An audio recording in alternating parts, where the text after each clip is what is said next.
Now we will move on to a very important issue, which is the basic engineering tasks. And we will discuss these tasks in view of quality. Basic engineering tasks are product or system development. A system has to be developed first, or a product has to be developed, initiated. Then manufacturing planning. We plan to manufacture it. And upon a completion of a successful manufacturing planning, we then move on to mass manufacture the product, or move on to mass introduce the service to the consumers. As we do that, we have to monitor the process. We have to monitor the make of the product. We have to monitor the surface offering. And problems will happen. So we have to implement problem-solving techniques that are effective and efficient. Let us go through each one of these aspects and discuss it separately.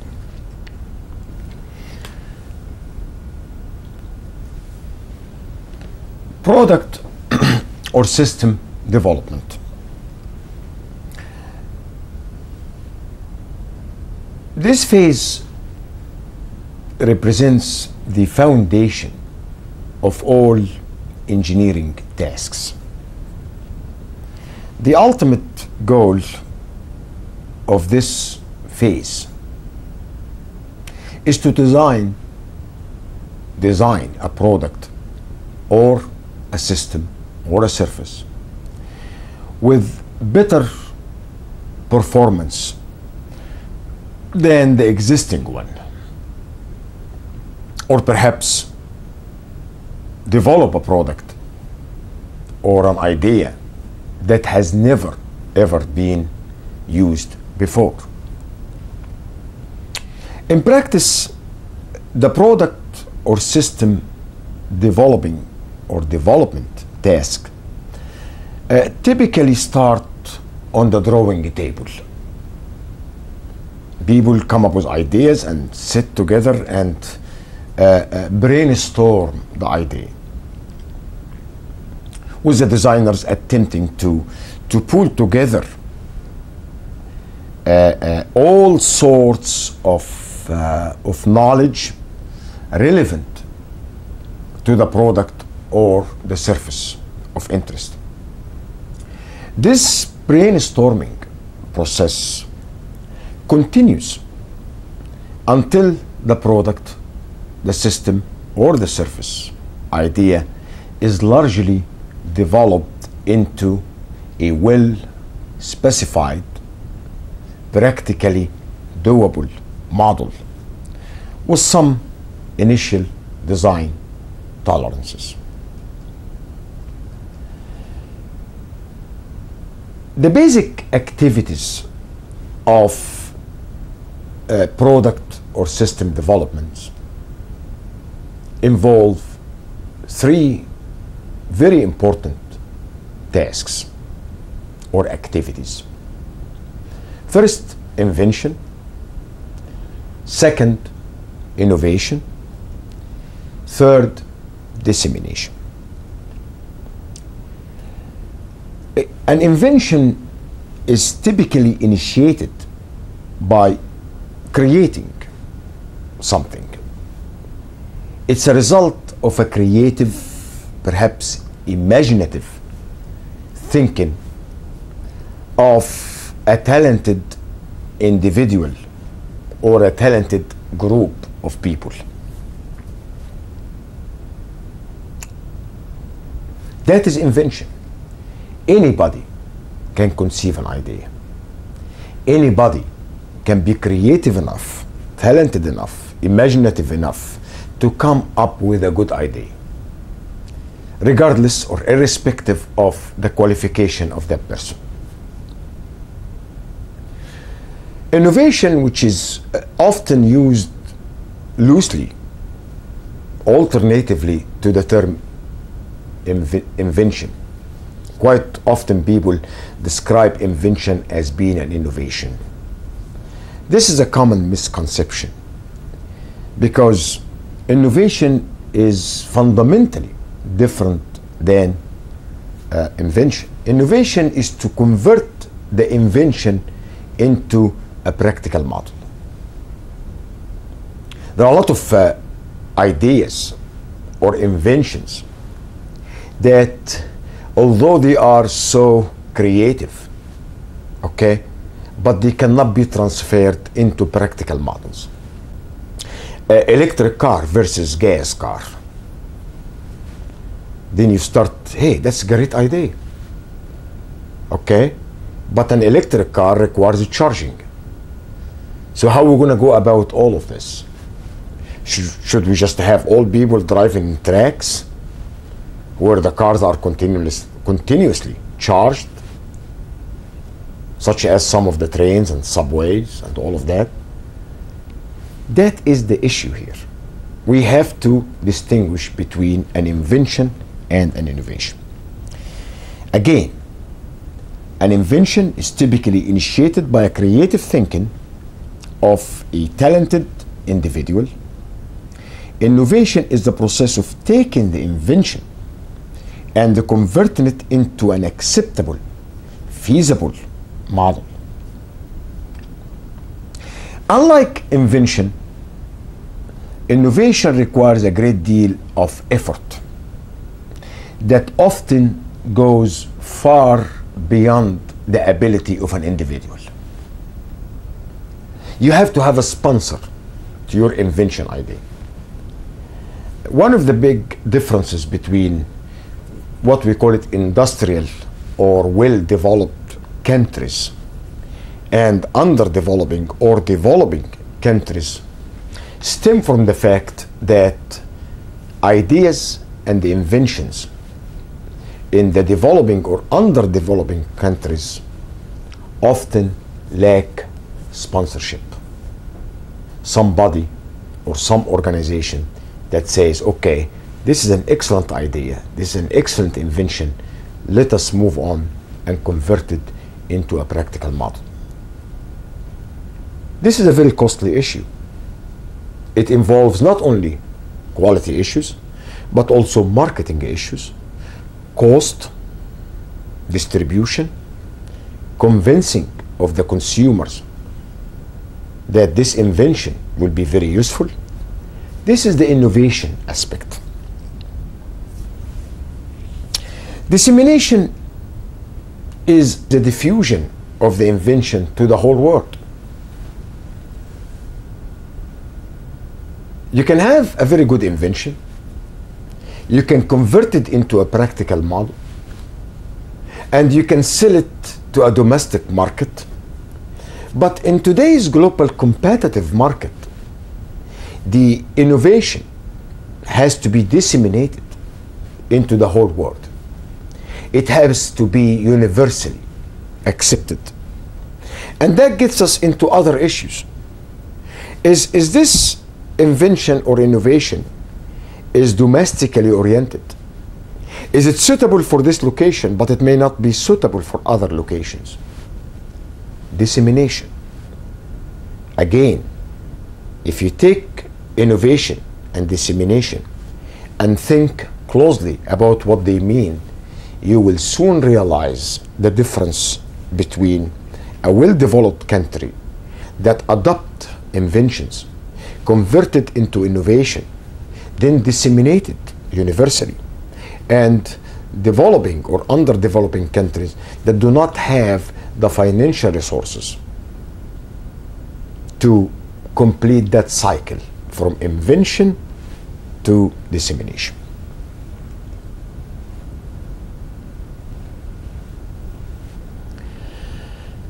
The common goal in all of these basic activities of product or system development is to produce a product of more superior functional features and hopefully lower manufacturing cost than an existing similar product, or to produce a new product to the market with enough interest that will justify the initial cost. The primary measure of superiority or cost reduction of a new product is really customer acceptance. As soon as the customer approves of things, everything becomes better. Profit becomes conceivable. You have to satisfy the customer. This acceptance should then be translated into a measurable demand in the marketplace. The ultimate goal of a product or system development is to produce a model of specified characteristics and defined design tolerance limits. We will talk about that in more detail later on, but in the context of engineering and manufacturing tasks, most engineers today can use a lot of the tools and the capabilities, the computer capabilities that we have today. In other words, quite often you don't have to build a complete model of things. You can use computer-aided design to develop a product or system model with criteria, specifications, design tolerance that actually meet the real specifications, and try it as a model using computer-aided design.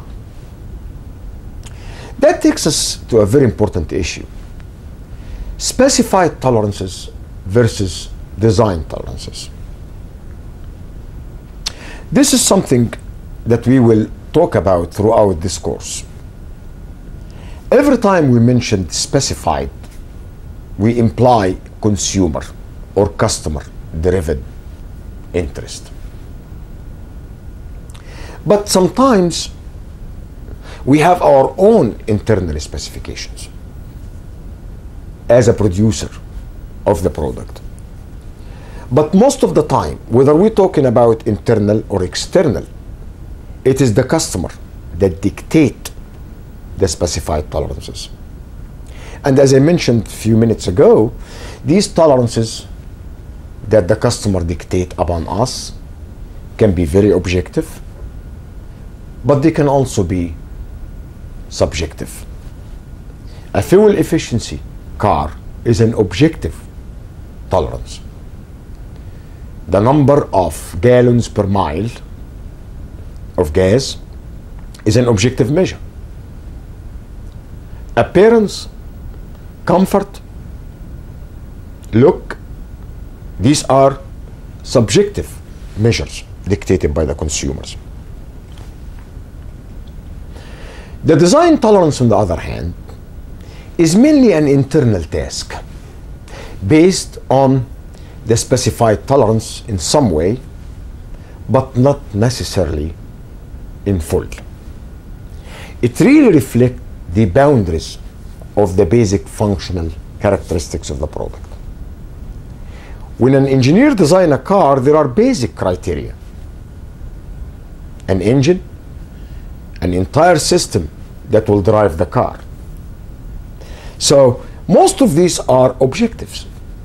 When you design a bridge, you have a great deal of design tolerances and design criteria that are actually objective in nature, quantitative in nature, that you can follow, and the classic engineering design can account for all of this. The key here is the relationship between the specified tolerances and the design tolerances. That takes us to the so-called Design Capability Index, or DCI. A perfectly designed product or system is the one in which design tolerances and the specified tolerances, design meaning internal, based on actual or basic functional characteristics, and the specified means customer-driven tolerances, have to meet. So a perfectly designed product or system is the one in which design tolerances and the specified tolerances are in full agreement. This point leads us to this important index, the Design Capability Index. It's a ratio between a specified tolerance and design tolerance. A specified tolerance, as I mentioned in the previous slide, are often dictated by the consumer or the customer, but they can also be initiated internally based on some feedback from the customers. In any case, we have to have measures of these tolerances. The USL minus LSL is the upper specified limit minus the lower specified limit. The design tolerance, on the other hand, are tolerance associated with the design of the product.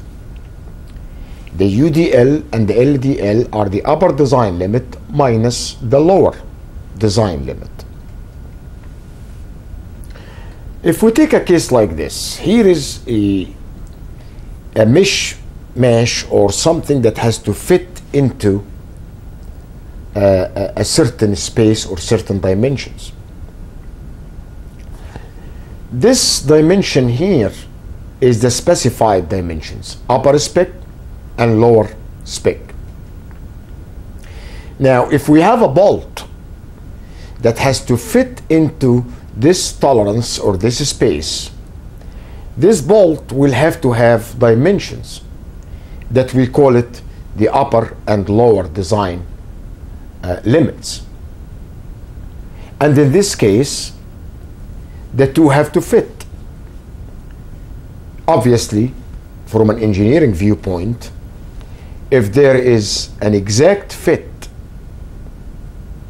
then the bolt will exactly fit into the specified tolerance.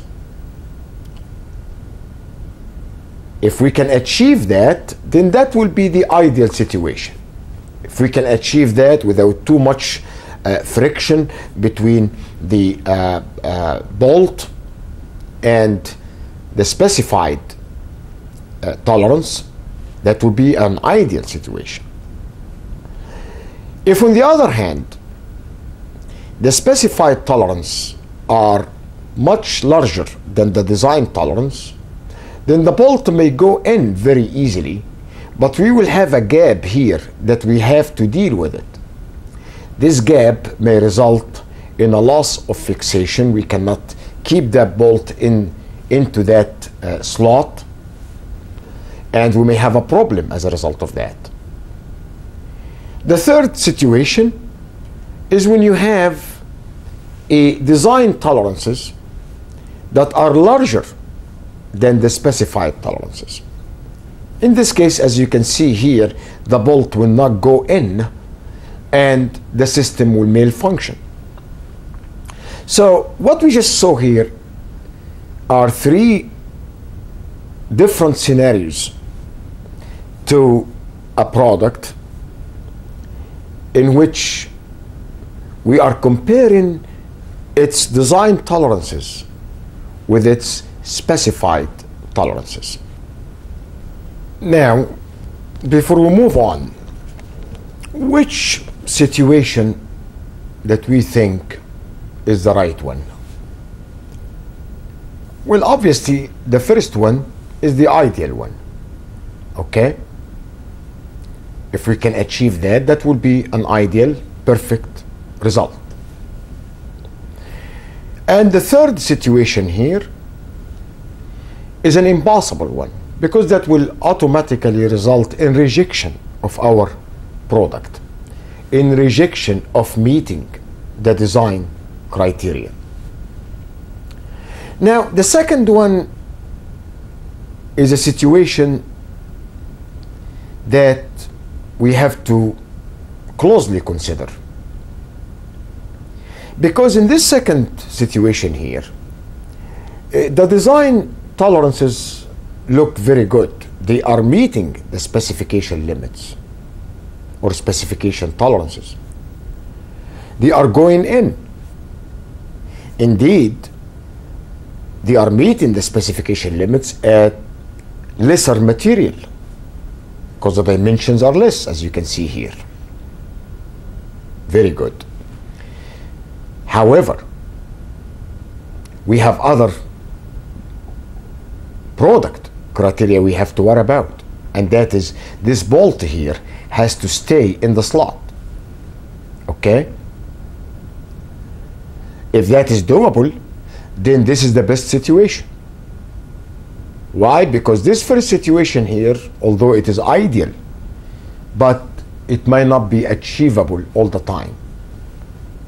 When you are at the borderline, when you are exactly meeting the customer specifications, the chance of deviating from these specifications, either ways, to the right or the left, is always there. So as a result of that, the second situation may be a better one from a practical viewpoint, because at least by this second situation, where the specified tolerances are slightly larger than the design tolerances, you know for a fact that you're always going to meet the specified tolerances. Okay, the issue is how far is it from one? Because we know by this very simple example that if we go too far, larger than one, then that bolt is going to go into that slot very loosely, and we're going to have other problems to deal with. Let me just demonstrate the same example here using the so-called normal distribution. A normal distribution is the statistical way of reflecting or modeling events or variables.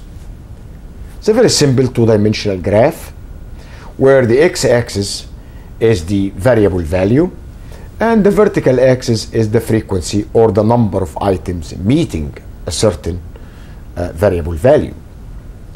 In our statistics course, we have two chapters that deal with the normal distribution.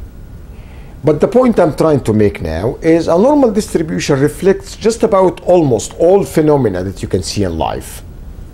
If you take income, resources, age, and so on, you will find that all of these phenomena can be perfectly modeled by a normal distribution. In an income situation, very few people have very low income. Very few people have very, very high income per year. And the majority of us lie in the middle.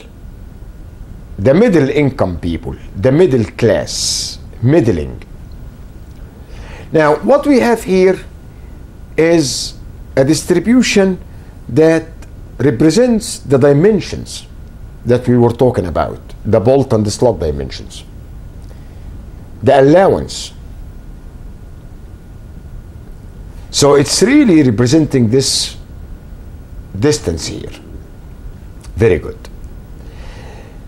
In a DCI equal 1, Design Capability Index, you will see here that the upper design limit coincides with the upper specified limit, and that the lower design limit coincides with the lower specified limits.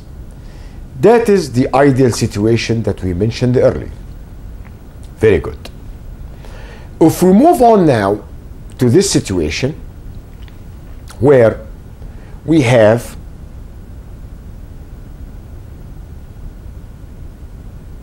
the upper specified limits falling within, sorry, that is the specified limits falling within the design limits, where DCI is less than 1, this is an impossible situation. Okay? Because that means that the dimension of the bolt is larger than the dimensions of the slot, so the bolt is not going to go in. A DCI less than 1 is a situation that must be avoidable in the initiation of a product or in the product development, because this will be rejected at the start. If you develop a product like that, you know you are not going to go nowhere. The third situation, where the specified limits are, I wouldn't say larger, I would like to use the term slightly larger than the design limits. In this case, the bolt will go in very easily through the slot, and the DCI is greater than 1, and this is the preferable practical situation. And one has to think about the ideal situation versus the practical situation. If you can achieve idealism all the time without any problem, then that's perfect. But a perfect technology and a perfect operation does not exist. We have to have tolerance. We have to understand the concept of tolerance. And that's why this third situation here represents the most practical situation in the real world.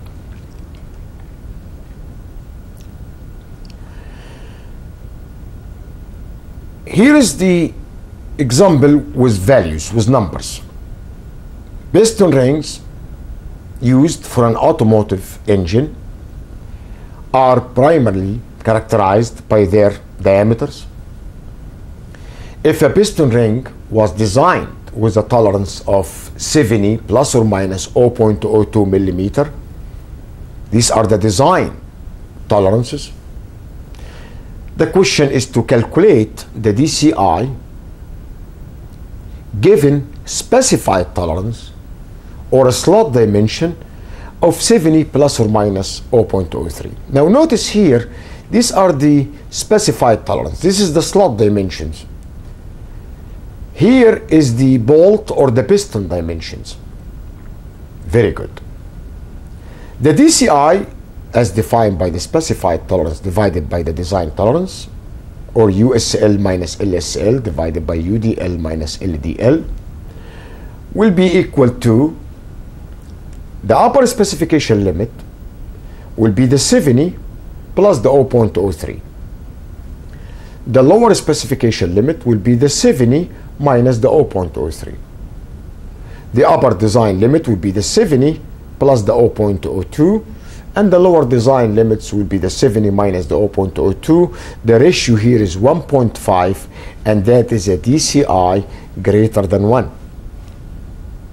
Now, how good this is, we know for a fact that the bolt or the piston will go through the specified slot very easily.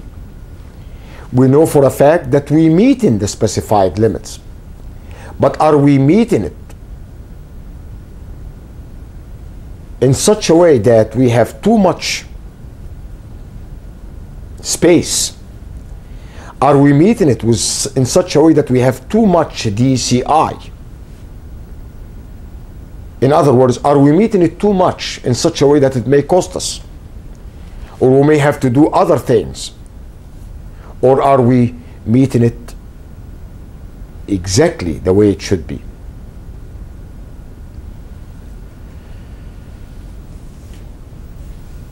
This is our situation here. How big the space here is another issue from a design viewpoint. Again, note that the DCI value does not account for the deviation of the mean value from the specified mean or target value. In other words, we assume the midpoint of the specified limits or specified tolerance is equal to the midpoint of the design tolerance, and that's the case. Here is 70 plus or minus, this is 70 plus or minus, so we are not questioning the average or the midpoint. I would like to think that the deviation from the center is something that does not often happen. It's much easier for companies to produce average values than it is to maintain consistent tolerance, as we will see later on.